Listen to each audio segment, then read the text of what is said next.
Hello दोस्तों, exam अड्डा 11 platform पर आप सभी विद्यार्थियों का स्वागत है। आप सभी विद्यार्थियों का आज का सेशन बहुत महत्वपूर्ण होने वाला है।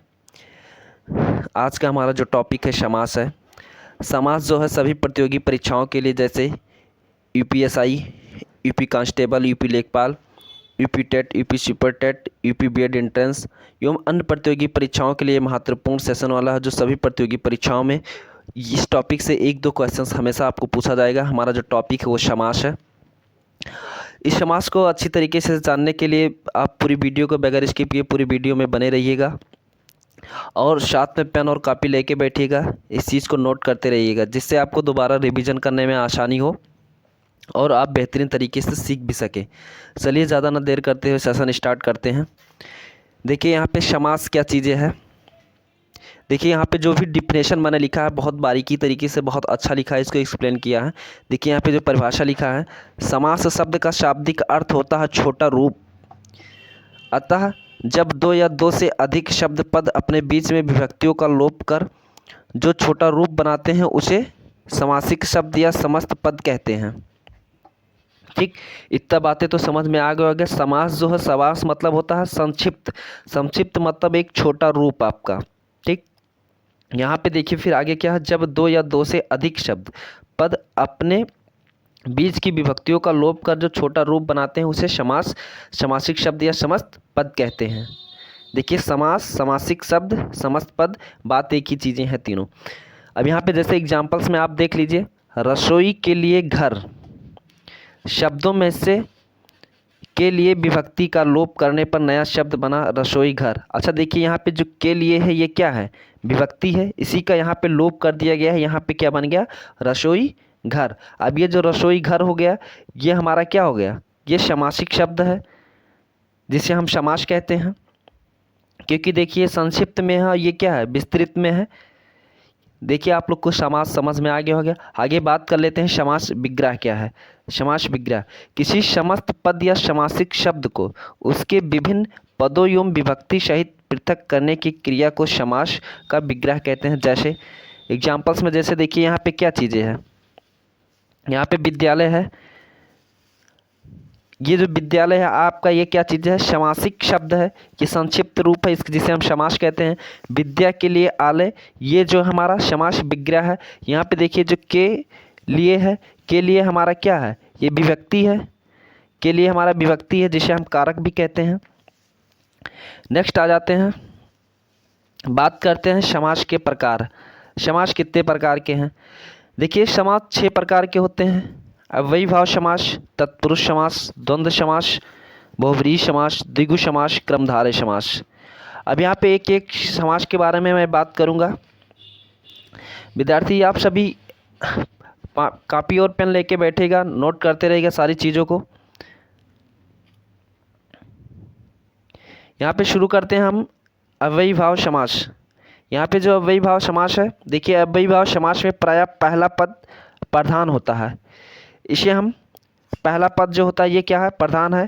पहला पद पूरा पद अव्यय होता है। इसमें पहला पद या पूरा पद जो होता है अव्यय होता है। जो शब्द लिंग वचन कारक के काल के अनुसार नहीं बदलते उन्हें अव्यय कहते हैं। अच्छा जैसे मैं मान लूँ यहाँ पे मैंने लिखा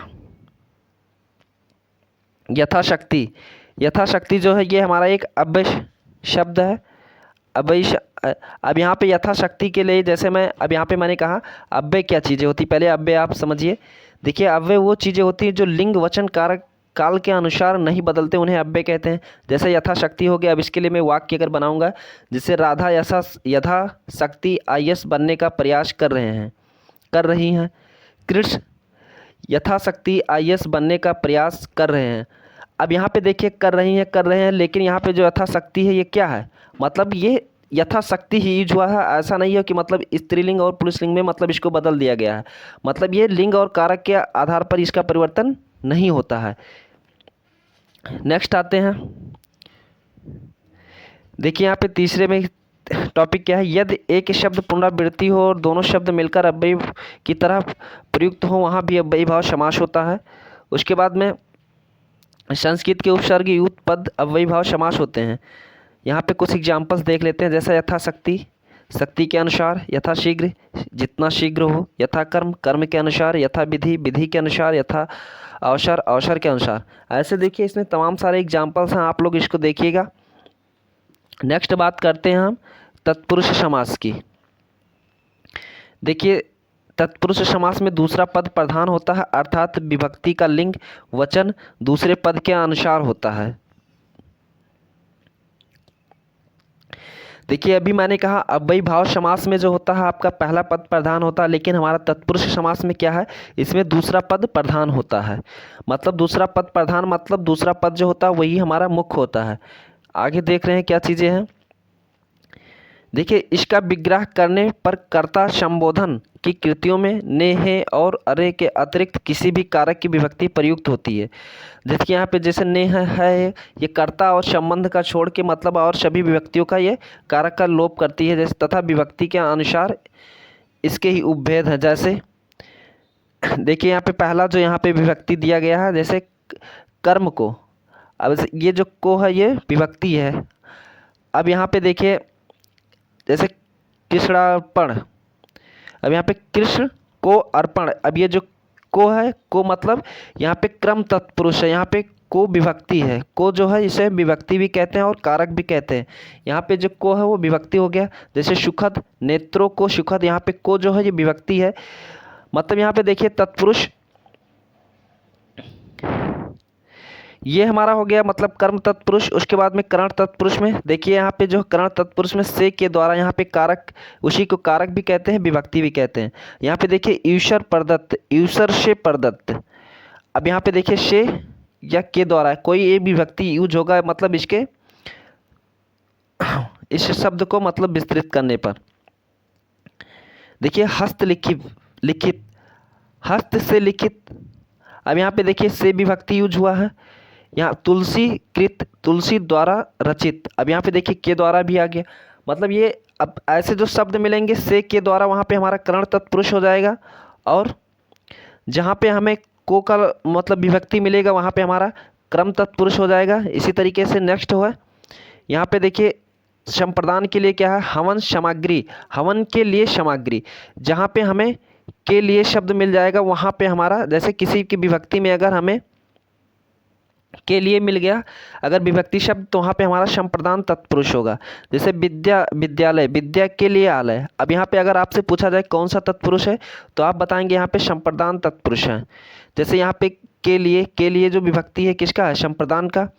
नेक्स्ट आ जाते हैं, देखिए यहाँ पे अपादान, अपादान से ये से पृथक, मतलब से अपादान मतलब यहाँ पे से अलग करना। जैसे ऋण मुक्त, ऋण से मुक्त, मतलब ये देखिए ऋण से मुक्त मतलब दोनों चीज़ें अलग होती है। मतलब यहाँ पे से यूज करने से ये पृथक होगा, मतलब अलग हो जाएगा। जैसे पद च्युत, पद से युत।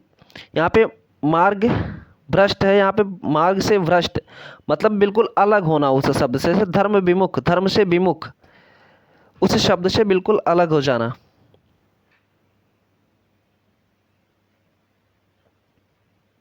नेक्स्ट बात करते हैं जैसे संबंध तत्पुरुष का, के, की।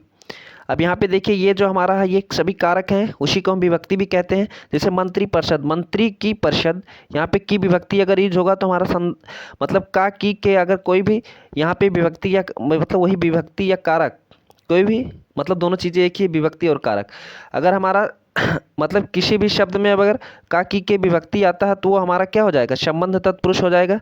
नेक्स्ट जो हम बातें करते हैं यहाँ पे अधिकरण तत्पुरुष। अधिकरण तत्पुरुष में जो क्या है, में पे पर अगर आ जाता है तो यहाँ पे आपका क्या हो जाएगा, अधिकरण तत्पुरुष। जैसे वनवास, वन में वास, जीव दया, जीवों पर दया। मतलब जहाँ पे में पे पर अगर आ जाता है तो यहाँ पे आपका क्या हो जाएगा, जिस शब्द मतलब जिस शब्द का विस्तृत रूप करने पे में पर अगर आ जाता है तो ऐसे शब्द में आपका क्या होगा, अधिकरण तत्पुरुष। नेक्स्ट बात करते हैं द्वंद्व समास। देखिए इसके पहले मैंने कहा अव्ययी भाव समास में पहला पद प्रधान होता है, तत्पुरुष में द्वितीय पद प्रधान होता है। लेकिन यहाँ पे द्वंद्व समास में मतलब यहाँ पे दोनों पद प्रधान होते हैं। ये चीज़ें आप याद रखिएगा, एग्जाम में पूछे जाते हैं। मतलब किस समास के दोनों पद प्रधान होते हैं, किस समास के प्रथम पद प्रधान होते हैं, किस समास के द्वितीय पद प्रधान होते हैं। द्वितीय पद को उत्तर पद भी कहते हैं, प्रथम पद को पहला पद भी कहते हैं। यहाँ पे देखिए दोनों पद प्रायः एक दूसरे के विलोम होते हैं, सदैव नहीं। इसका विग्रह करने पर और अथवा या प्रयोग होता है। जैसे देखिए यहाँ पे द्वंद्व समास का पहचानने के लिए हमेशा यह चीज़ें क्या कहा गया है, ये चीज़ें है दूसरों के एक दूसरे के विलोम होते हैं, और इसको मतलब विग्रह करने पर और अथवा या का प्रयोग होता है। इसको जब विग्रह करोगे इसको तो और अथवा का प्रयोग ज़्यादा किया जाएगा। जैसे यहाँ पे आप देखिएगा एग्जाम्पल्स में माता पिता, माता और पिता, दाल रोटी, दाल और रोटी, पाप पुण्य, देखिए एक दूसरे का विलोम है पाप पुण्य। अन्न जल, अन्न और जल, जलवायु, जल और वायु, फल फूल, फल और फूल, भला बुरा, भला बुरा, भला या बुरा। नेक्स्ट आ जाते हैं, ये सभी एग्जाम्पल्स आप लोग देखिएगा। बात करते हैं बहुव्रीहि समास की। बहुव्रीहि समास में कोई भी पद प्रधान नहीं होता। देखिए इसमें ना पहला पद प्रधान होता है ना दूसरा पद प्रधान होता है, इसमें कोई अन्य पद, इसमें तीसरा पद प्रधान होता है। जैसे एग्जाम्पल्स में बता दूं, अगर कह दूं दशानन, दशानन का अर्थ क्या होता है, मतलब जिसके 10 हो आनंद, मतलब इसका अर्थ जो निकलेगा रावण, मतलब ये न पहला इसका पद प्रधान है न दूसरा पद इसका तीसरा पद प्रधान होगा, मतलब इसका अलग ही अर्थ निकलेगा। और देखिए यहाँ पे दूसरा क्या चीज़ें हैं, इनमें से पदों के समान अर्थ की अपेक्षा अन्य अर्थ की प्रधानता होती है। जो चीज़ें मैंने बताया वही चीज़ें है। इसका विग्रह करने पर वाला है, जो कि, जिसका, जिसकी, जिसके आदि शब्द आते हैं। देखिए इसको पहचानने के लिए ये इसके मतलब इसको विग्रह करने पर जो, जिसका, जिसकी, जिसके, ये शब्द अगर बीच में आते हैं तो वहाँ पे आपका क्या हो जाएगा, बहुव्रीहि समास। जैसे यहाँ पे एग्जाम्पल्स में देखिए गजानन, गज का आनन है जिसका वह गणेश, त्रिनेत्र, 3 नेत्र हैं जिसके वो शिव, चतुर्भुज, 4 भुजाएं हैं जिसके वो विष्णु, षडानन, षट हैं आनंद जिसके वो कार्तिकेय, दशानन, देखिए 10 हैं आनंद जिसके वो रावण, मतलब ये रावण के लिए बात करता है। ये मतलब ना इसका पहला पद प्रधान है ना दूसरा पद, इसके लिए अलग अर्थ ही निकलता है इस शब्द का, ठीक है। और इसको पहचानने के लिए हमारा बहुव्रीहि समास क्या होगा, जैसे जो, जिसका, जिसकी, इस, जिसके, वह आदि ये शब्द आते हैं तो वहाँ पे आपका बहुव्रीहि समास हो जाएगा उसको विग्रह करने पर। ये सारे एग्जाम्पल्स देखिएगा आप लोग। नेक्स्ट आ जाते हैं हमारा द्विगु समास। द्विगु समास जो है, द्विगु समास में प्रायः पूर्व पद संख्यावाचक होती है। पूर्व पद मतलब इसका पहला पद जो होगा संख्यावाची होगा, जैसे त्रिलोक, चौराहा, ऐसे जो शब्द होंगे वो आपका द्विगु समास में आएंगे। कभी परपद की संख्या वाचक देखा जा सकता है। द्विगु समास प्रयुक्त संख्या किसी समूह का बोध कराती है, अन्य अर्थ नहीं, जैसे कि बहुव्रीहि समास में देखें। देखिए यहाँ पे क्या चीज़ है, इसका विग्रह करने पर समूह या समाहार शब्द प्रयुक्त होता है। जैसे दो राहा, अब यहाँ पे देखिए पहला शब्द जो है क्या है, मतलब संख्यावाचक होगा, 2 राहों का समाहार।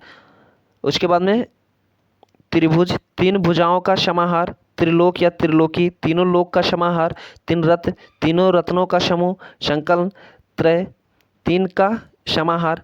देखिए यहाँ पे जो पहला पद होगा इसका संख्यावाचक होगा, ये पहचानने के लिए हम देखिए हमारा यहाँ पे द्विगु समास कब होगा, जब पहला पद उसका संख्यावाची होगा तो उसे हम द्विगु समास कहेंगे। ये सारे एग्जाम्पल्स आप लोग पढ़िएगा ज़रूर। अगर ये सारे एग्जाम्पल्स बताते हुए चलेंगे तो वीडियो बहुत लंबी हो जाएगी, इसीलिए सारे एग्जाम्पल्स आप लोग खुद देखिएगा। अगर इस PDF को आप लोग को ज़रूरत पड़ेगी तो वीडियो के लिंक में डिस्क्रिप्शन दिया गया है टेलीग्राम का, वहाँ से टेलीग्राम ग्रुप ज्वाइन कर लें, आपको ये PDF मिल जाएगी। उसके बाद में नेक्स्ट बात करते हैं क्रमधारय समास।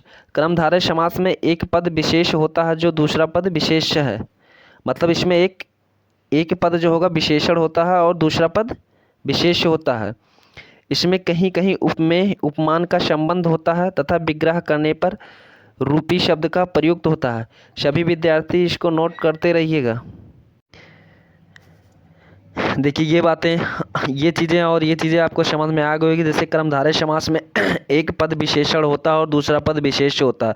उसके बाद में यहाँ पे इनमें कहीं भी उपमेय उपमान का संबंध होता है, ये विग्रह करने पर रूपी शब्द का प्रयुक्त होता है। जैसे यहाँ पे देखिए पुरुषोत्तम, पुरुष जो उत्तम, नीलकमल, नील जो कमल, महापुरुष, महान है जो पुरुष। अच्छा, इसको पहचानने के लिए कर्मधारय जो समास होता है इसमें है, जो, ये शब्द ज़्यादा बीच में प्रयोग होंगे जहाँ पे मतलब कारक और विभक्ति होती है उस जगह पे। जैसे पीताम्बर, पीता है जो अंबर, महिर्षि, महान है जो ऋषि।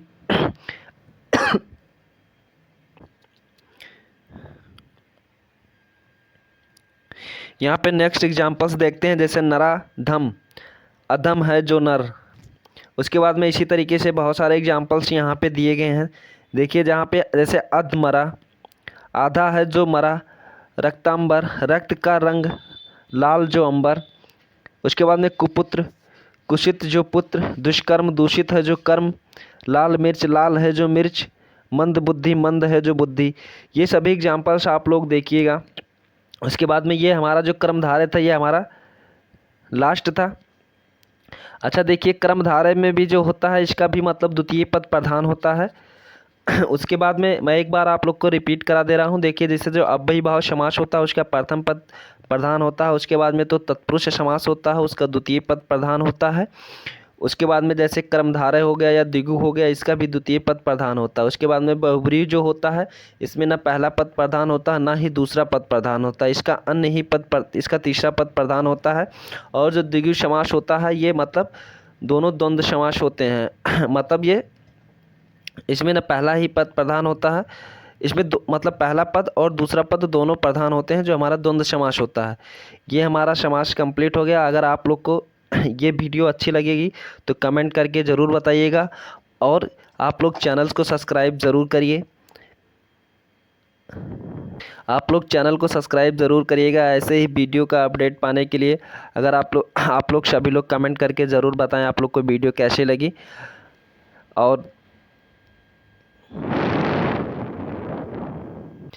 एग्ज़ाम अड्डा 11 चैनल्स को सब्सक्राइब भी करें, शेयर करें, कमेंट करें। Thank you for watching.